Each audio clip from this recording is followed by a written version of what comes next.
बिस्मिल्लाहिर्रहमानिर्रहीम। अस्सलाम वालेकुम everyone, welcome back to my channel. This is me Areena Aamir और आज की वीडियो में मैं आप लोगों को फिजिक्स 9 क्लास चैप्टर 2 काइनेमेटिक्स के बुक्स यूनिट क्वेश्चन सॉल्व करवाऊंगी। So before going to the video please like share subscribe my channel. चलते हैं वीडियो की तरफ। तो सबसे पहले फर्स्ट MCQ से स्टार्ट कि scalar quantities have dash and suitable unit magnitude direction both A and B। So first of all आपको याद रखना है कि वेक्टर क्वांटिटीज़ जो होती हैं उनमें मैग्नीट्यूड और डायरेक्शन होती है, but scalar quantities have only magnitude. So the correct option should be A। Then we have the next MCQ that is vector quantities have dash along magnitude and unit. तो अभी मैंने आपसे discuss किया magnitude के साथ साथ vector quantities have also direction. So both A and B क्यों नहीं किया हमने? बोथ A एंड B इसलिए नहीं किया क्योंकि उन्होंने ऑलरेडी मेंशन किया हुआ था that along magnitude and unit. So हम डबल नहीं यूज़ करेंगे। करेक्ट ऑप्शन जो बेस्ट ऑप्शन ये BCQ है, बेसिकली बेस्ट चॉइस क्वेश्चन। तो डायरेक्शन इसका आंसर होगा। Which one is a vector quantity?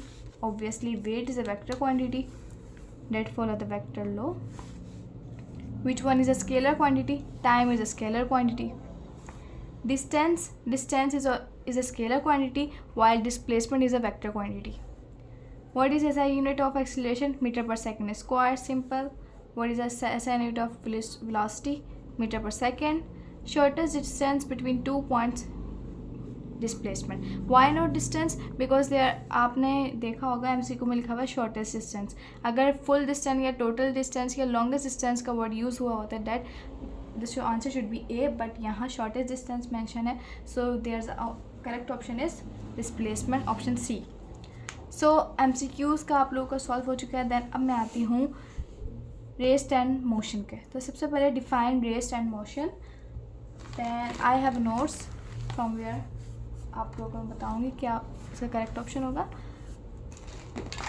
तो रेस्ट एंड मोशन का जो है फर्स्ट क्वेश्चन इज दैट कि define rest and motion. Rest when the body doesn't change its position with respect to its surrounding then it is said to be in the state of rest। exactly, ठीक है। Example में like a book lying on the table, a bus standing at the bus stop, a box placed at one corner। मतलब जो rest में हो, जो रुकी हुई हालत में हो, ये तो कॉमन सेंस भी है। So the answer is like यहाँ से यहाँ तक। एडिशनली उन्होंने पूछा है वो मोशन। सो हेयर आपको ज़्यादा नहीं एक्सप्लेन करना कि टाइप्स ऑफ मोशन क्या है। Directly you have to write कि motion when the body keeps on changing its position with respect to its surrounding then it is said to be in the state of motion.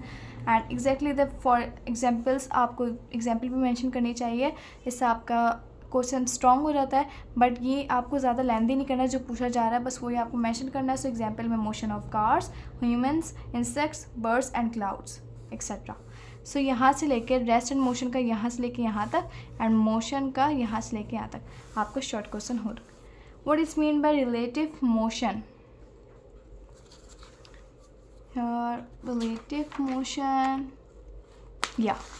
here what is a relative motion? Relative motion is the calculation of the motion of an object with regard to the some other moving or stationary object. For example, a person sitting in an airplane is at zero velocity relative to the airplane but is moving at the same velocity as the airplane with respect to the ground।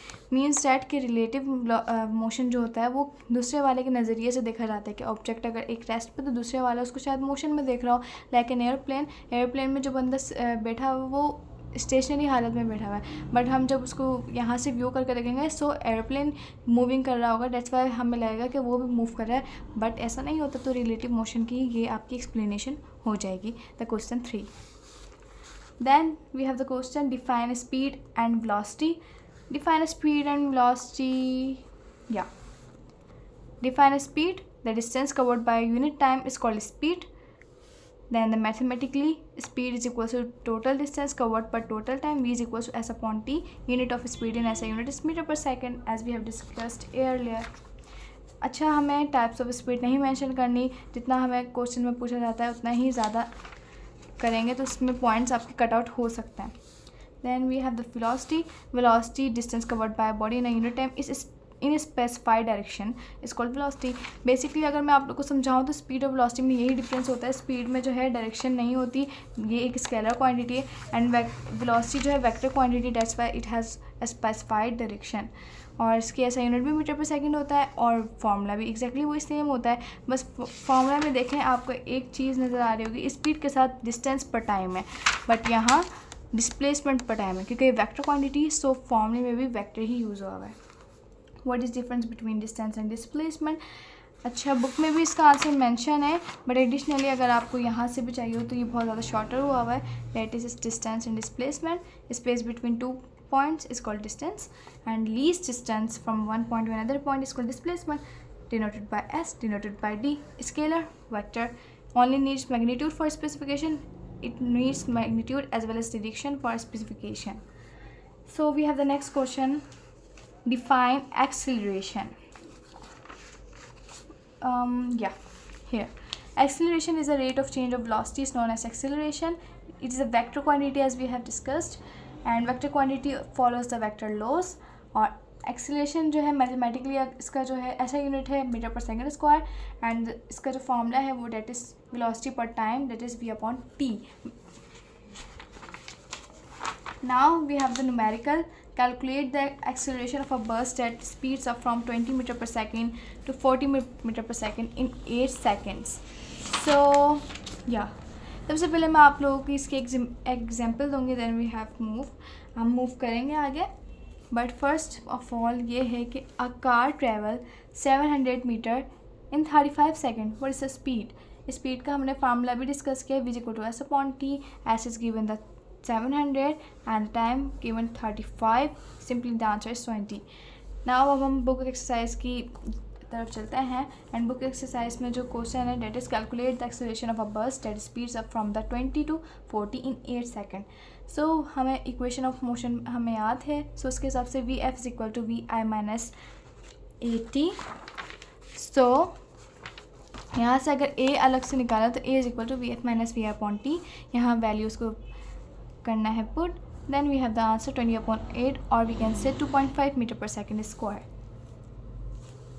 Then question जो है हमारे पास, define scalar and vector quantities. I will show you here. Define scalar and vector quantities.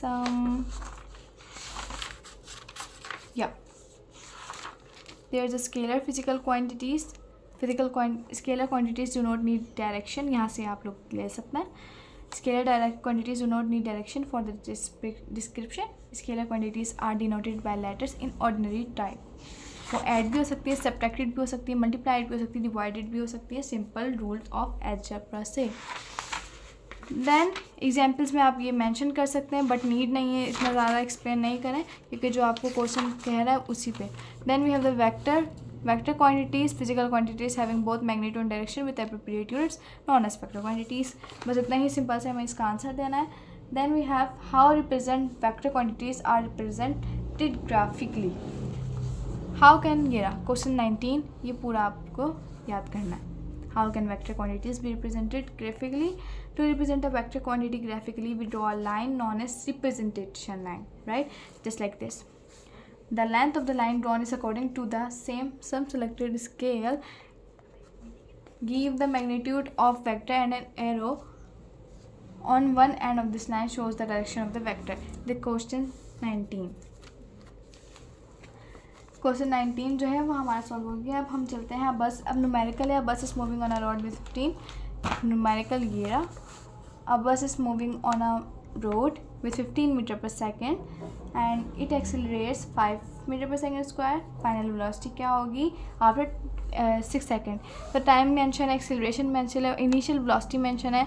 So final velocity का हमें formula पता है. Then we have vf is equal to vi plus at. Submit करें इसमें and answer is 45. Then moving to the next question. A car starts from moving from the rest with an acceleration of 5 meter per second square. Find out the time to travel 50 meter distance. Car ने start किया move करना from rest की हालत से, मतलब we आई उसकी 0 है, और एक्सेलरेट किया 5 मीटर पर सेकेंड स्क्वायर से. उसका डिस्टेंस जो है वो 50 मीटर है. And we have to ask about time. तो टाइम का हमें फार्मूला पता है, जैसे कि हम equation of motion second equation of motion के according s equal to VIT plus half AT square. T को हमने अलग करना है. देन हमें सॉल्व करने के बाद टी स्क्वायर आएगा, तो टी का रूट लेना है taking square on the both side, और इसको कट आउट करना है. 20 का जो रूट निकलेगा वो 4.4 और टू 4.5 इस टाइप का एग्जैक्ट निकलेगा। Then we have the question define motion under gravity. Motion under gravity here only we have discuss this. Motion due to force of attraction of earth is called free fall motion और motion under gravity. ठीक है, simple सा motion under gravity पूछा तो हमें कोई लंबा चौड़ा नहीं देना इसका answer. Why gravity is taken negative for an object moving in upward direction. So gravity taken negative क्यों ली जाती है वो मैं आपको सिंपली वर्ड्स में बताऊं तो ग्रेविटी नेगेटिव इसलिए ली जाती है क्योंकि देखो जब आप जो न्यूटन ने लिया था तो उसके अकॉर्डिंग भी ये था कि उसने पेड़ हिलाया था और एप्पल जो उसका नीचे गिर गया था। सो ड्यू टू ग्रेविटी का लॉ था ना वो कि ड्यू टू एक्सेलरेशन ग्रेविटी उसका एप्पल अट्रैक्ट हुआ था नीचे की तरफ, तो नीचे की तरफ अट्रैक्ट हुआ था तो उसकी पॉजिटिव ग्रेविटी आई थी 9.8 मीटर पर सेकंड स्क्वायर और वी कैन से 10 मीटर पर second square. But as we move upward किसी चीज़ को आप ऊपर लेके जाएंगे तो वापस तो हमारे हाथ में ही कैच आउट होगी, just like a ball when we are catching a ball. जैसे हम ऊपर से उछालेंगे तो ऊपर गई तो वापस भी हमारे हाथ में आएगी, जो वापस आ रही है that's gravity should be positive, but जो ऊपर जा रही है वो नेगेटिव ली जाएगी, right. That's why gravity is taken negative. Then we have a numerical, a ball is dropped from a height of 50 meter. What will be its velocity before touching ground? तो पूछा जा रहा है कि बॉल ड्रॉप हुई है height से 50 metre से, उसकी वेलोसिटी क्या होगी ग्राउंड को टच करने से पहले।